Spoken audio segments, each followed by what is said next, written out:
तो अगर अरोड़ा साहब, आपने अभी बीजेपी का जिक्र किया, बीजेपी के साथ आपका चुनावी तालमेल भी रहा, आप लोगों ने सरकारें भी चलाई हैं, लेकिन इन दिनों ये देखा जा रहा है कि बीजेपी के निशाने पर इनेलो और इनेलो के निशाने पर बीजेपी आ गई है। दोनों तरफ से बड़े तल्ख बयान आ रहे हैं। अभय चौटाला जी ने एक बयान दिया रामविलास शर्मा जी को लेकर कि लोकसभा के चुनाव में 5 सीटें बेची थीं, अब वो 90 सीटें बेचेंगे। हमने इसी कार्यक्रम में जवाब मांगा रामविलास शर्मा जी से, थोड़े से दुखी भी थे और बड़े भावुक भी थे, और वो उन दिनों की याद दिला रहे थे जब उन्होंने आपकी सरकार बनवाने में भूमिका निभाई थी। ये जो बयानों की तल्खी है, ये क्यों है? देखिए, आज पूरा हरियाणा प्रदेश का भारतीय जनता पार्टी का कार्यकर्ता ये चीख चीख के खुद कह रहे हैं कि हमारे नेताएं टिकटें बेच रहे हैं। आज उनके नेता टिकटें बेचने के उन पे आरोप लगा रहे हैं, कार्यकर्ता लगा रहे हैं, हम नहीं लगा रहे। आज भी रोहतक के अंदर लोग धरने में बैठे हैं, आज भी हिसार के लोग छोड़ गए, आज भी मनोहर लाल खट्टर का करनाल के अंदर विरोध हो रहा है। हर जगह इस बात की हो रही है कि इनकी टिकटें बेची जा रही हैं। तो टिकटें बेचने का आरोप अगर जिन पार्टी पे लगेगा, आपने देखा लोकसभा में भी इन्होंने टिकटें इस प्रकार से दी जो इनके कैडर के नहीं थे, जिन ऐसे लोगों को टिकट दे दी जो कांग्रेस के एमएलए थे, उन्होंने रिजाइन तो बाद में किया। उस जिस दिन उन्होंने टिकट अनाउंस की उस दिन भी वो कांग्रेस के एमपी थे, एमएलए थे, और उनको टिकटें दे दी। और आज भी ऐसे लोग इन्होंने दे दी। सर, जो जीता वो सिकंदर, जो जीता वो सिकंदर, वही लोग जीते भी, इसमें भी कोई गहराई नहीं है। वो लोग नहीं जीते। अगर ऐसा आगे बढ़कर और मैंने कहा वो लोग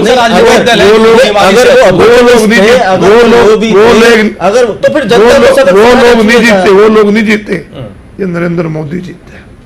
क्या इस बार नरेंद्र मोदी की नहीं, नरेंद्र मोदी को चीफ मिनिस्टर का उम्मीदवार नहीं है। आज भारतीय जनता पार्टी, बीजेपी तो उन्हीं के सहारे बैठी है। बीजेपी तो ये कह रहे कि हमारे नेता हम उन्हीं का चेहरा लेकर इन्होंने हर जगह चेहरे प्रस्तुत किए थे। विधानसभा चुनाव में राजस्थान की मुख्यमंत्री डिक्लेयर करी थी, छत्तीसगढ़ में मुख्यमंत्री डिक्लेयर करा था, इन्होंने आपके मध्य प्रदेश में चौहान के अगुवाई में चुनाव लड़ा था। अगर आज इनके पास कोई चेहरा है तो दिखाए लोगों को। सर, बहुत सारे हैं ना, एक नाम तो बताए। 10 लोग हैं सीएम बनने को, वो बोलते हैं। ये सिर्फ बोलते हैं कि हमारे पास लाइन लगी हुई है सीएम बनने वाले। मैं बताना चाहता हूं कि ये सिर्फ लोगों का पागल बना के वोट लेना चाहते हैं। इस प्रकार से मैं आपको याद दिलाना चाहता हूं एक बात, जब 2005 का विधानसभा का चुनाव हुआ था हरियाणा प्रदेश में, उस समय राव इंद्रजीत ने कहा था कि दक्षिणी हरियाणा की चौधरी का सवाल है, हमें वोट दे दो। ठीक। मुख्यमंत्री भूपेंद्र सिंह हुड्डा उस समय मुख्यमंत्री नहीं थे, इन्होंने रोहतक की चौधरी का नारा लगाया था, बांगड़ की चौधरी का नारा चौधरी वीरेंद्र सिंह ने लगाया था, भजन लाल ने गैर जाट का गेम खेल कर कहा था। ये लोगों ने लोगों को पागल बना के अलग अलग क्षेत्र में इन्होंने लोगों को उभार के अपनी वोट ले ली थी। ये आरोप आप पे भी लगता है? हमारा तो सीधा है, मेरी बात, लगता है इन्होंने लोगों को पागल बना के वोट ली, परंतु अब जनता हमारे लिए तो हरियाणा एक है। इस प्रदेश के अंदर जाट और नॉन जाट का कॉन्सेप्ट कैसे आया? आप खुद ही बताएं। हमारी पार्टी का कभी कंसेप्ट नहीं रहा। ये कहीं ना कहीं ये कहीं ना कहीं ये कहीं ना कहीं दुरुपयोग होता है। ये कुछ ऐसा ही चुनाव देखने को ये वो लोग करते हैं कि जो लोगों को जिनकी राजनीति दुकानदारी बंद हो चुकी होती है, वो अपनी राजनीति के लिए धर्म का सहारा भी लेते हैं, जाति का सहारा भी लेते हैं, परंतु इंडियन जाति का आप सहारा नहीं हमने लेते। कभी नहीं लिया। सर, आपकी टिकटों का जिसको कहते हैं कि डिस्ट्रीब्यूशन होता है, अनाउंसमेंट होता है, उसमें आप बकायदा अपनी प्रेस नोट में जात लिख के हम हर वर्ग को देते हैं, बताते हैं इसको दिया हमने, जाट को दिया हमने, पंजाबी को दिया हमने, हम हर वर्ग दिया हमें, उसको दिया। हम हर वर्ग कहते हैं कि हम जाति को, हम हर वर्ग का सम्मान करते हैं, हर वर्ग की भागीदारी हो। आप तो खाली जाट की बात करो, हमने तो राज्यसभा की 2 सीटें दी, दोनों बैकवर्ड समाज को दिए। अब कैसे जाट की बात करोगे? नहीं, तो आपका ये इंप्रेशन क्यों है? नहीं, हमारा इंप्रेशन ये लोग विपक्षी क्यों बनाने में सफल होते हैं? ये इसलिए बनाने का प्रयास करते हैं कि उनकी दुकानदारी चलती रहे। आज उनकी दुकानदारी, आप हिसार में क्या था, हिसार में जाट और गैर जाट का खेला था गेम। बिल्कुल। क्या हुआ कुलदीप बिश्नोई का देख लो आप। जाट वोट तो वहां लगभग 5 लाख के करीब थे और गैर जाट वोट, लेकिन सर नतीजे देखते हैं। गैर जाट 3 सीटें जहां पर जाट बाहुल्य हैं, वहां पर बहुत गैर जाट वोट 8 लाख से ऊपर थे, और फिर भी दुष्यंत चौटाला 32,000 से जब इलाकों हिसार में की ज्यादा जिक्र बड़ी होती बढ़त थी और गैर जाट इलाकों में कम बढ़त थी। ये बढ़त- आप- जब हिसार का जिक्र होता है। बढ़त कम ज्यादा कहीं भी हो सकती है, परंतु आप जहां पर हमारी जीत हुई है वहां गैर जाट के गांव भी देख लो, गैर जाट के बूथ भी देख लो, वहां पर भी जीत हुई है। हमारी पार्टी कभी जाति का सहारा नहीं लेती। अरोड़ा जी, जी हिसार का जब आप जिक्र करते हैं तो हज का आपको बड़े निशाने पर लेती है, कहती है साजिश करवाई गई हमारे खिलाफ, बूथ कैप्चरिंग करवाई गई, आपने जो कुछ हो सकता था पार्टी कुछ जो ऐसी- हो सकता था आपने वो वीडियो- किया गया। सिर्फ दुष्यंत चौटाला को चुनाव जितवाने के लिए बाबा रामदेव का सहारा लिया गया, अकाली दल को आप ले आए। इन आरोपों का आप खंडन करते हैं या पहले सही तो मैं था? एक बात कहना चाहूंगा, जो कुलदीप बिश्नोई जी कहते हैं कि बूथ कैप्चरिंग हुई, जहां बूथ कैप्चरिंग हुई थी क्यों नहीं चुनाव आयोग को लिख के भेजा उन्होंने? अगर उनको ये था कि चुनाव आयोग को लिख के भेज देते कि बूथ कैप्चर हो रही है, उसके बाद डीसी को लिख के भेजते, वहां जो पोलिंग ऑफिसर होते हैं उनको कहीं भी कोई एक शिकायत नहीं थी, हार के बाद कहते हैं बूथ कैप्चरिंग हो। जहां तक आपने अकाली दल का सवाल उठाया, हमारा और शिरोमणि अकाली दल का अलायंस है हरियाणा प्रदेश के अंदर। हमने 2009 का विधानसभा चुनाव मिलकर लड़ा था, 2 सीटों पर अकाली दल लड़े थे, 88 पे हम लड़े क्या इस थे। बार- एक अकाली दल का एमएलए भी जीत के आया था और उसी अलायंस के जरिए सरदार प्रकाश सिंह बादल ने हमारी मदद की थी और वो अपना अलायंस का फर्ज निभाया क्या था। इस बार भी मुख्य अब प्रचारक होंगे सरदार बिल्कुल प्रकाश बिल्कुल, सिंह? हमारे अब भी अकाली दल से अलायंस है।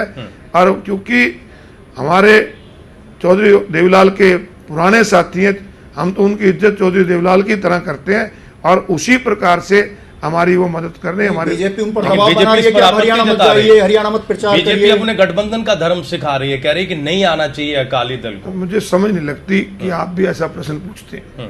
इस प्रश्न से पहले बीजेपी वालों से पूछो कि बीजेपी का और आपका शिवसेना का महाराष्ट्र के अंदर गठबंधन है और शिवसेना पूरे देश के अंदर भारतीय जनता पार्टी के खिलाफ चुनाव लड़वाती है अपने उम्मीदवारों को, क्यों नहीं जाके रोकते उनको, क्यों चुनाव लड़ रहे हो? फिर यहाँ के पंजाब के अंदर अकाली दल और बीजेपी का गठबंधन है, ना कि हरियाणा में। हरियाणा में गठबंधन है, इनको कोई रोकने का अधिकार ही ये नहीं। बात बीजेपी के नेताओं को भी मालूम होगी सर, जो आप कह रहे हैं। इसके बावजूद वो दबाव क्यों बना रहे हैं कि अकाली दल यहाँ प्रचार करने नहीं आए? क्या उन्हें किसी बात का डर ये है कि अगर उनको- अकाली दल प्रचार करने आएंगे? ये उनको एक डर लग रहा है कि अकाली दल के नेता यहाँ पर आएंगे, अकाली दल के वर्कर भी सपोर्ट करेंगे, उनको अपना डर सता रहा है। यहाँ के स्टेट के लीडरों ने इंडिया साइनिंग दिखाई हुई है नरेंद्र मोदी को, परंतु जब रिजल्ट आएंगे कह देंगे हम तो बादल इसमें साहब ने सर करवाया। अकाली दल की एक बात हो रही है, इनका हाल वही होगा जो लोकसभा के 2004 अकाली दल की बात हुई तो एसजीएमसी का यहाँ पर जिक्र जरूर आएगा, क्योंकि एसजीएमसी का एक कार्ड कांग्रेस ने खेला है। क्या आपको लगता है जो एक फिक्स वोट बैंक था नेशनल SGPC लोकदल का, एसजीएमसी का, क्या लगता है इससे नुकसान हुआ कहीं ना कहीं नैलो को? इससे हरियाणा प्रदेश के सारे सिख वोटर कांग्रेस पार्टी के साथ भी जो लोग थे, आज वो लोग भी इस बात से दुखी हैं कि किस प्रकार से कांग्रेस पार्टी ने सिखों को और बांटने इस इशू का का खासकर आपका इलाका है कुरुक्षेत्र का, मैं उसमें बता तो रहा बहुत हूं- ज्यादा असर है। मैं आपको बता रहा हूं कि किस प्रकार से इन्होंने सिखों को बांटने का प्रयास किया, सिखों को 2 भागों में बांटने का काम किया। मैंने विधानसभा की आप अगर कार्रवाई देखोगे तो मैंने इनके बयान पढ़ के सुनाए थे, चाहे सरदार दीदार सिंह नलवी है, चाहे जगदीश सिंह जिंडा जी हैं, जिन्होंने ये कहा कि कांग्रेस ने हमें धोखा दिया, 2 बार धोखा देके हमारी वोट ली है, अब की बार कांग्रेस को हराने के लिए हम लोकदल का समर्थन करेंगे। नलवी साहब ने कहा हम बीजेपी का समर्थन करेंगे। जब इनको ये लगा कि लोकसभा में हार गए तो इन्होंने एक नया गेम खेला, परंतु अब हरियाणा प्रदेश के सिख मतदाता ये समझ चुके हैं। एसजीएमसी के साथ हैं खिलाफ हैं सर, सवाल ये है। हम सिखों को एक हमारा बिल्कुल स्पष्ट है, बिल्कुल एकदम बड़ा स्पष्ट स्टैंड है कि हम किसी के धार्मिक मामलों में दखलंदाजी नहीं चाहते। हम चाहते हैं कि सिख भाई मिलके लड़े, मिलके रहें, मिलके अपने हाथों की लड़ाई लड़े। इसके लिए खेल अरोड़ा जी, इसका कोई फायदा कांग्रेस को मिलेगा? इसका कांग्रेस को बहुत बड़ा नुकसान होगा और जहां जहां भी सिख मतदाता हैं, आप देख इसके लेना, बावजूद कि झीड़ा आप उनके देख समर्थन लेना, को उतारू है, आप देख लेना, अपने लिए 10 सीटें मांग रहे हैं कि हमें 10 सीटें आप मैं दीजिए, कह रहा हम हूं, चुनाव एक लड़ेंगे। सीट भी जहां जहां सिख पॉपुलेशन है, कांग्रेस पार्टी एक सीट भी जीत नहीं पाएगी, एक सीट भी नहीं जीत एक पाए। नॉट ए सिंगल सीट जीत पाएगी। लेकिन कांग्रेस तो हैट्रिक लगाने की बात कर रही है। कांग्रेस हैट्रिक लगाने की बात वो कर रही है। 2005 से मैं आप पहले के दिन याद दिलाते हैं। मैं कह रहा हूं, आपने जो एक कैंपेन चलाया हुआ है, जो प्रचार आप टेलीविजन पर कर रहे हैं, जब चुनाव गुलाबी गैंग सरकार, जब उनके चुनाव जवाब में उन्होंने एक प्रचार जब तैयार जब किया। चुनाव के नतीजे आएंगे ना, फिर आपके टेलीविजन में आपके सामने यही बात चलिए कहूंगा सर, अच्छे और नतीजे आपको आ जाते बधाई हैं। दूंगा कि इंडियन नेशनल लोकदल जीत गया। नहीं, आप मान लेते हैं अच्छे नतीजे आएंगे। आपने एक सवाल बीजेपी पर उठाया कि वो अपना नेता क्यों नहीं बताते, कौन उनका मुख्यमंत्री होगा। यही सवाल आप पर भी है, आपका मुख्यमंत्री कौन होगा? व्यवहारिक एक जवाब दीजिए। हमारा बिल्कुल चौधरी व्यवहारिक जवाब। चौधरी ओम प्रकाश नहीं, अगर केस नहीं सुलझता है तो उस सूरत में कौन होगा? हम कभी नेगेटिव नहीं सोचते। जी सर। हम भगवान में भी आस्था रखते हैं, कानून में भी आस्था रखते हैं। नहीं, व्यवहारिक जवाब तो सर होना मैं चाहिए। वही कह रहा ना, हम कानून में भी आस्था रखते हैं और भगवान में भी आस्था रखते हैं। हमें पूरा भगवान पे भी भरोसा है और न्यायालय पे भी भरोसा है कि निश्चित रूप से जब भी फैसला रिजर्व रखा हुआ है, जब भी फैसला आएगा हमें हमारे पॉजिटिव आएगा। और चौटाला साहब नहीं, फर्स्ट और सेकंड ऑप्शन तो सर एक होता हमारा है। एक ही ऑप्शन है, चौटाला साहब मुख्यमंत्री। क्या इस बार भी मोदी वे प्रदेश में चलेगी? नहीं, बिल्कुल। मोदी कोई फैक्टर होंगे क्या? लोकसभा चुनाव की पुनरावृत्ति विधानसभा में हो इस सकती है, और अगर नहीं इस- तो अशोक अरोड़ा की क्या नसीहत है बीजेपी के नेताओं को? इस देश के अंदर सबसे ज्यादा नरेंद्र मोदी को लाने में अगर किसी का योगदान था तो इस देश के युवाओं का था। और अभी चंडीगढ़ के अंदर पंजाब यूनिवर्सिटी के अंदर जो चुनाव हुए, भारतीय जनता पार्टी का स्टूडेंट विंग है ABVP, वहां पर लोगों ने साफ कर दिया कहा तो NSUI जीती है सर, नहीं, आपको भी नहीं मिला है? मेरा कहने का मतलब NSUI जीतना मतलब मेरा हमारी क्या है कि हम हरियाणा प्रदेश में हम तो रीजनल पार्टी रखते हैं, उसके बावजूद भी हमारा प्रदर्शन ABVP से अच्छा रहा। ABVP क्योंकि भारतीय जनता पार्टी ने शुरू में कहा था कि देश की सरकार बने, और सरकार बने मात्र अभी 100 दिन हुए, और 100 दिन के बाद वही युवा, जिस युवा ने नरेंद्र मोदी को सर्व आंखों पे बिठाकर इस देश का प्रधानमंत्री बनाया था, इनको ठुकराने का काम। नहीं, 100 दिन पहले तो आप 100 भी ये दिन कह के रहे थे कि प्रदर्शन- नरेंद्र मोदी को देश का प्रधानमंत्री होना चाहिए। अब 100 दिन बाद क्या हो गया? नहीं, लोगों को सपने दिखाए गए थे कि अच्छे दिन आने वाले हैं, पर अच्छे दिन किसके आए आप तो बताओ। अच्छे दिन तो लोगों को आए नहीं। अरोड़ा जी, अच्छे दिन, मेरी बात सुनो, कुछ अच्छे दिन जल्दी कैसे क्यों आएंगे? लगाइए? 14% तेल रेल का किराया बढ़ाकर लोगों की जेब पे डाका डालोगे तो अच्छे दिन बताओगे? आप चीनी पे एक्साइज ड्यूटी बढ़ाकर चीनी के रेट बढ़ाओगे, मिल वालों के अच्छे दिन बढ़ाओगे, अपने मंत्रालय के अच्छे दिन होंगे, तो वो तो और कह रहे लोगों हैं- पे वो डाका तो कह रहे हैं डालोगे कि तो कांग्रेस अच्छे दिन ने- आएंगे। 100 दिन का जो आज शासन 100 है, दिन उससे इनेलो निराश 100 है। दिन के अंदर महंगाई इतनी बढ़ा दी इन लोगों ने। हमारा समर्थन नरेंद्र मोदी को इसलिए नहीं था कि रेल का किराया बढ़ाए, हमारा समर्थन इसके लिए था कि नरेंद्र मोदी ने देश के लिए सामने जो वादे किए कि देश को भ्रष्टाचार खत्म करें, हम आज भी नरेंद्र मोदी के साथ इसलिए खड़े हैं कि वो भ्रष्टाचार को खत्म करे। परंतु हरियाणा प्रदेश की भारतीय जनता पार्टी, इनका इतिहास है कि 4 विधानसभा के MLA थे, 3 MLA ऐसे थे जो भूपेंद्र हुड्डा से मिलकर लड़ाई लड़ी, केवल एक अनिल विज MLA थे जो उसके खिलाफ लड़ाई लड़ते रहे। और आज भी इनके जो हैं, आज भी वही काम कर रहे हैं। ये हरियाणा प्रदेश के अंदर जो टिकटें बेचने पे जिन पे आरोप लगे, मुझे तो सरकारों पर तो आरोप लगते थे, पार्टी के नेताओं पर टिकटें बेचने के आरोप लग रहे हैं। ये भ्रष्टाचार कैसे खत्म हो रहेगा? हम इस चीज के खिलाफ हैं। 100 दिन के कामकाज से इंडियन नेशनल लोकदल निराश है, इसका मतलब बिल्कुल है। मोदी जी के 100 दिन के कामकाज से आपके सांसदों का समर्थन है उस सरकार को, आप समर्थन वापस क्यों नहीं नहीं, लेते? हमें- विरोध क्यों नहीं जताते आप? इस देश की जनता ने 5 साल के लिए उन्हें चुना है। आज उनको 100 दिन हुए, 100 दिन के कामकाज में हमने विरोध जताया।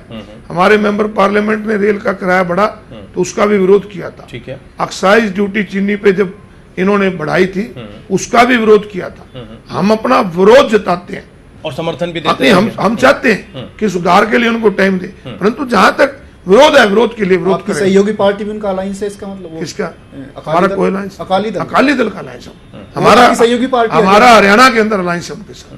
यानी विरोध और समर्थन साथ साथ चलता रहेगा। विरोध- कितना वक्त आप देखो, उन्हें देंगे? मुद्दों- हमने उत्तर हमारा प्रदेश में देखा समर्थ- कि समाजवादी हमारा पार्टी विरोध समर्थ- भी करती रही, हमारा- समर्थन से सरकार भी हमारा चलाती समर्थ- रही। हमारा इनेलो क्या समर्थन- कोई फर्म स्टैंड लेगी कि नहीं हमारा- साहब, हमारा- आप जनता के खिलाफ जा रहे हैं, हमारा समर्थन आपको हमारा नहीं हो समर्थन सकता। उनको मुद्दों के आधार पे है।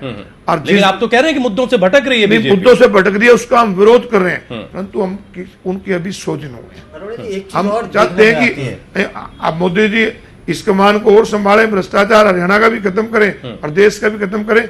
देश के अंदर हम प्रदेश में चौटाला साहब की सरकार बनेगी और हरियाणा प्रदेश तरक्की करेगा।